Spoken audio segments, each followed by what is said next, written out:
Over the years, I've had a lot of different people ask me what it takes to start a business because they've been familiar with my story and how I started in a small garage. And then along the way, the company that I was in turned into a multi-million-dollar company that was nationally recognized and sold to, well, let's just say quite a few people.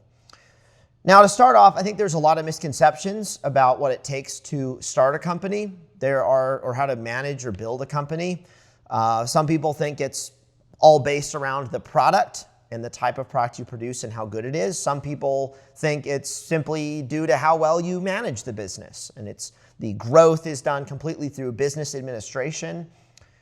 Personally, while you can find truth in some of those theories and statements, I believe the most important aspect to growing a business into a multi-million-dollar or even potentially multi-billion-dollar brand all comes down to relationship with the customer. That's right, with you all or with me, since I'm a customer of many brands myself.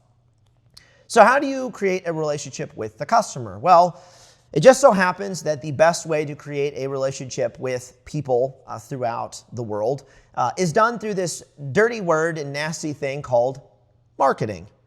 And I say it's a dirty, nasty word because most of us, when we hear marketing, we think about those super annoying little 10% pop-ups that show up on a website when you first show up to look at a product.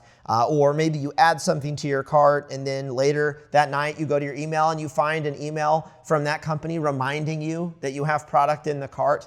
Or maybe it's just really annoying ads as you're scrolling your social media trying to get your fix, trying to get your dopamine, and then boom, you get an ad for a pair of shoes. That's not even the kind of shoes that you want to wear. And it's just kind of annoying. Most marketing is dirty. Most marketing is just really off the wall and doesn't actually impact or interest many of us who are consuming it. But at the same time, you can do some really cool things with marketing because at the end of the day, marketing is what we use to tell story. It's what we use to tell people about our brand and the product that we sell, why you might be interested in buying the product, or educating people on how the product works. And there's marketing that I'm sure as you're watching this video, you can think of like, wow, that company that did this marketing thing, this marketing campaign, that was really cool. It was really fun to watch. It was very entertaining, or I learned something from it. And most of us can probably think of marketing campaigns that were just really lame and really fell flat, or possibly even resulted in the company losing a majority or a large portion of their customer base.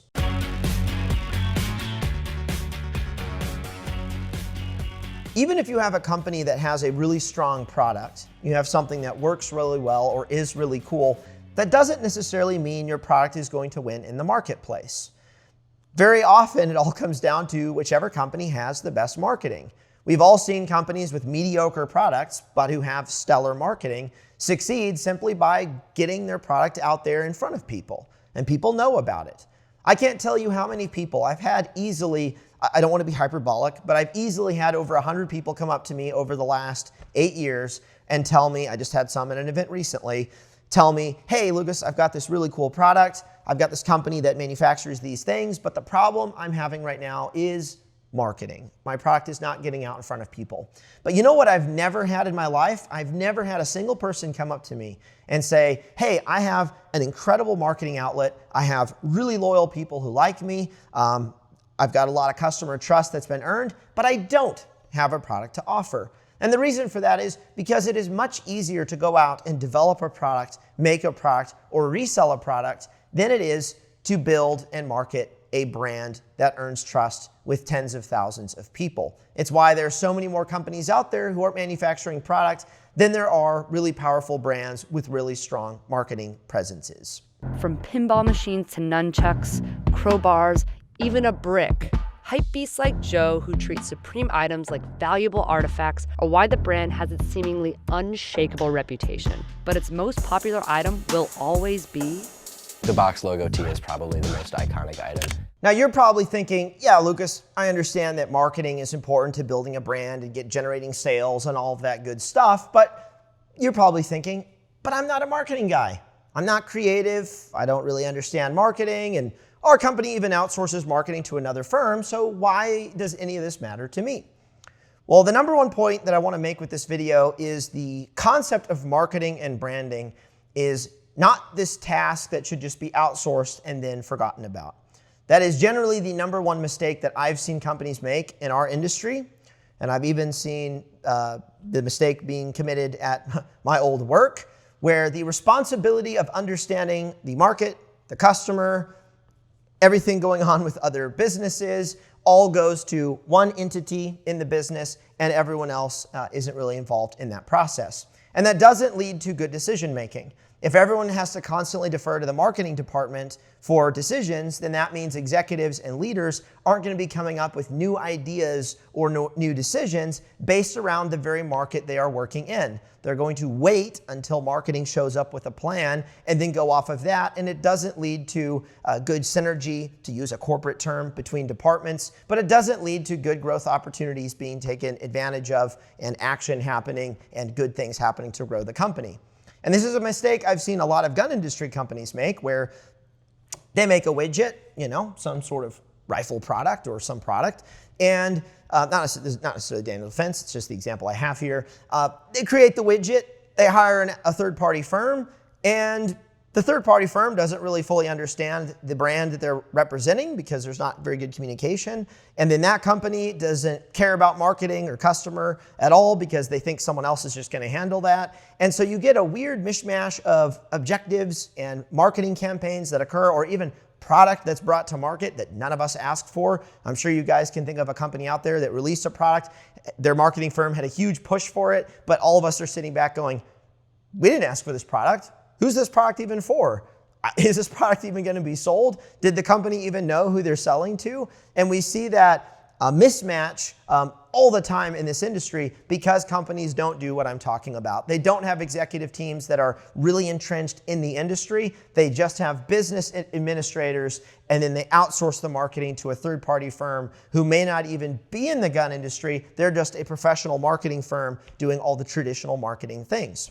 So my thesis for this video and my thesis for teaching marketing is everyone in a company in a leadership position needs to understand marketing, the process for even how it works, and they need to understand the customer and how to have a relationship with that customer. I'm not saying that you need to understand all the going rates for Google AdWords or the going rates for buying off social media influencers or what social media platforms are blowing up. That's all like tactical knowledge that your marketing team will know, but everybody needs to understand the basics, and especially on the executive team, they've got to understand the industry that they're trying to operate in so that they can make effective decisions. So you don't have to be a marketing whiz to do some marketing work and be involved in the marketing process of your company and your brand. And I have 4 specific sub-points that I want to bring up that anyone can utilize if they are in a company, whether it's your own company, you're on an executive team, you're on some sort of management team, where you can start exercising some of that marketing muscle to ensure success for the company and for yourself and for the customer as well. Point number 1, or sub-point number 1, your customers are smarter than you think. I can't tell you how many times I've been in meetings or I've heard about this with other companies where decisions are getting built, decisions are getting formed, and nobody brings up, hey, what are our customers going to think of this? Are our customers going to see through this? Are they going to understand what we're doing? And it's not until someone from marketing asks that question that the conversation can then go in a positive direction, when anyone in that meeting should be able to raise their hand and go, hey, I think the customer is going to think this is screwy, and I don't think this is actually a benefit to them. And this is actually something that I really like about Jeff Bezos, and I probably align with him more than anyone when it comes to business stuff. They keep a chair open in their executive meetings to remind them of the customer. The customer is ever present in every meeting, and that's the person they need to be thinking about. And that's just something really cool that I think they do that he's talked about in interviews before. And so if our customers are smarter than we think, and we have that at the front of our mind, that will prevent us from making dumb decisions like raising prices a few weeks before Black Friday, or putting out a PR statement that is pretty dumb. It's not super honest or transparent, and customers seeing right through it. If we're constantly reminding ourselves that our customers are quite smart and we're respecting those customers, it's just going to keep us out of a lot of trouble. And that's something that I think a lot of executive teams and management teams need to be constantly reminding themselves of. Sub-point number 2, marketing doesn't have to be a bad thing. Like I mentioned earlier in the video, marketing is a very dirty sort of business. If you're in the firearms industry, when you hear marketing, you probably think shilling, dudes getting paid under the table to give good reviews and violating, FTC guidelines and things like that. And a lot of industries have that problem. It's not just the firearms industry, but there are a lot of sort of crooked, weird things going on in our market when it comes to marketing. But marketing doesn't have to be this dirty, disgusting thing. I've seen brands do fun things such as putting up a billboard next to a competitor's billboard. Car company is Audi and another company. Or when Duolingo killed off their little bird, little mascot, little marketing campaign, there were a bunch of other companies who got in on the joke. And it was fun to see. It was fun to see Hitman, the Hitman franchise, playing into being the assassin of the Duolingo bird. It was just a fun thing for everyone to see. I'm not a big Hitman enthusiast.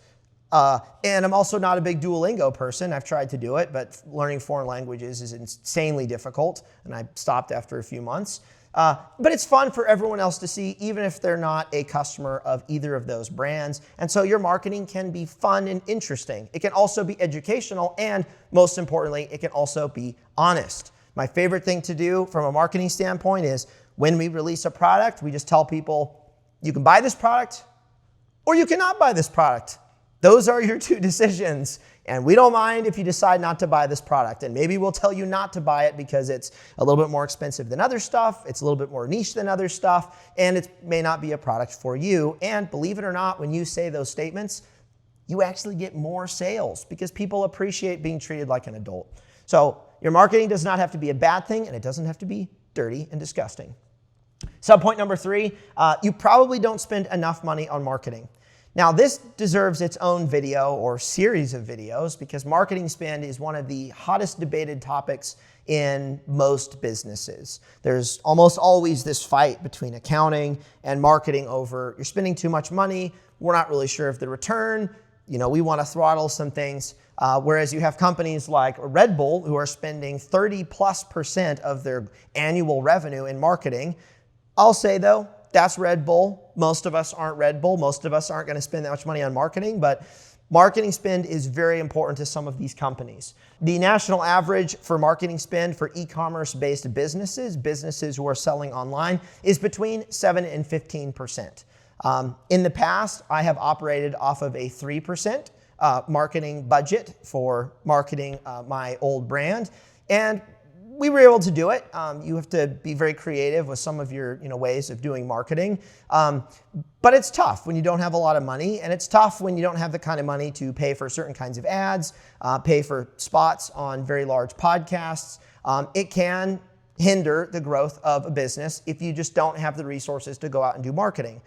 Now, what I'm not talking about is just throwing money at everything. Like if we paid one of those planes to fly around Panama City Beach with an ad for, my new defense company, probably not the best spend, flying a plane around at the beach, because it's not really that type of company. But when you have a restaurant that's down, on the beach somewhere, and you're paying for an ad for an airplane to tell everyone, come to our restaurant, that makes a lot of sense. They probably get a lot of business from that. It's why I went to Sharky's one year down at PCB, because I saw the plane go by and I was like, Sharky's, sounds fun. Oh, it's right on the beach? We'll go there. So I got marketed to, and I gave them a little bit of money for that plane flying by. So you don't have to be stupid with marketing spend, but most often executive teams hinder the growth of marketing by not understanding marketing, not understanding the process, and then the marketing team is left having to make bricks without straw, and that does not help the business as a whole. Subpoint number 4, don't think of your brand so highly that you don't take some risk, because nobody's perfect, no brand is perfect, and believe it or not, customers are smart enough that they know you're not perfect. So when brands try to posture themselves as always making the best decision, always making the right decision, always knowing more than customers, I've seen that before, it doesn't go well with people. It doesn't go well in building relationships or trust with customers themselves. And so if your company makes a mistake, which, believe it or not, you will, every company out there will make at least half a dozen plus mistakes publicly that people find out about. There's lots of mistakes that happen behind the scene that you probably don't have to be transparent about or bring up because it doesn't make sense. But every company out there is going to make a mistake. where customers see it, and then you have to make a response. And time and time again, we've all seen brands not take responsibility for things, whether it's product recalls or public-facing decisions that were made or how certain things are handled. And what customers and people really want is honesty.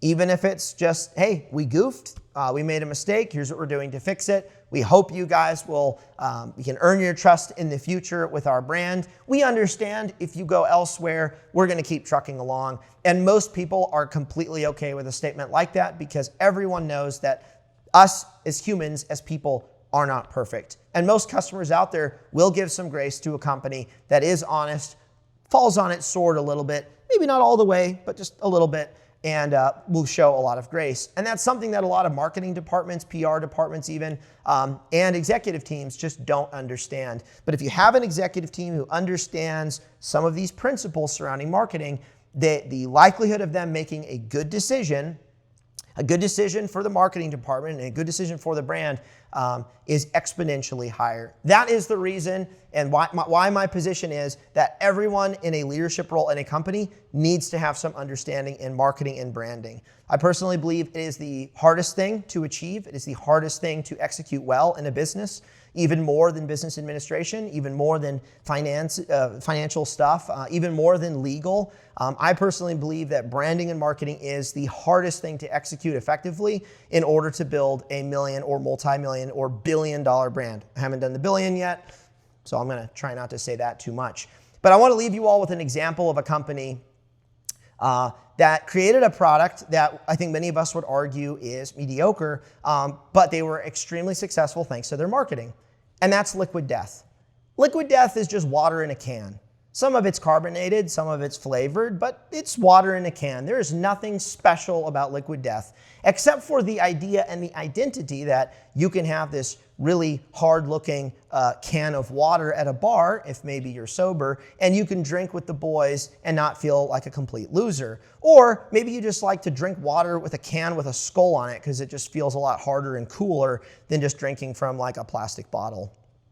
And because of that, they're a $1.3 billion plus brand because they made something arguably a little mediocre. It's just water in a can, but through their marketing, through their branding, through a little bit of their edginess, they became a nationally recognized brand. And it was all through relationship with customer. It was all through marketing. It was all through fun marketing, not taking themselves too seriously. And a lot of people really gelled with that and really liked that.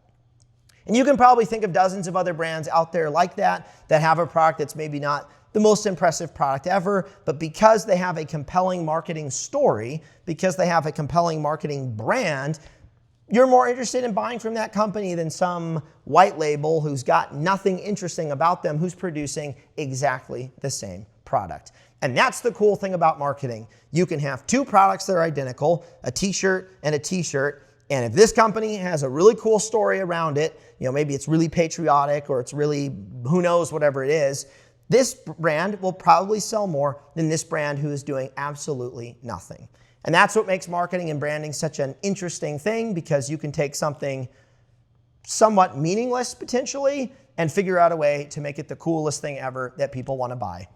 And no, I'm not going to try to sell you this pen because that's someone else's shtick. So with that said, guys, marketing and branding is obviously something that is very important to me. It's the thing that I have gotten the most experience in over the last 12 years. And as I am developing two new brands at the same time, because one's not enough, I'm asking myself all these same questions all over again. Is it just the product that's good enough? What's the branding going to be surrounding the product? Do we need to market this thing over here? How are we going to optimize our relationship with our customers? And it's really fun to start from the very beginning using all these same principles that I've learned in building two unique brands that I hope will have unique relationships with all of you, the customer. If you guys have any questions about marketing or branding, go ahead and drop them in the comments. I'm actually hoping to do some videos in the future where I actually read and answer some of your questions, probably specifically on topics that I enjoy, so that we can get a little more interaction with you all, which is also, sorry to say, it's a marketing strategy because it creates more buzz and there's interaction directly with you guys. And while that is a marketing strategy for most people, I just like it because I like the interaction, because loneliness and all that good stuff. Just kidding, I'm fine. But I do like the interaction with you all. So leave some comments below. We'll look at them and possibly do a video next week answering some of them, and it'll be a lot of fun. Take care, and I hope you learned something.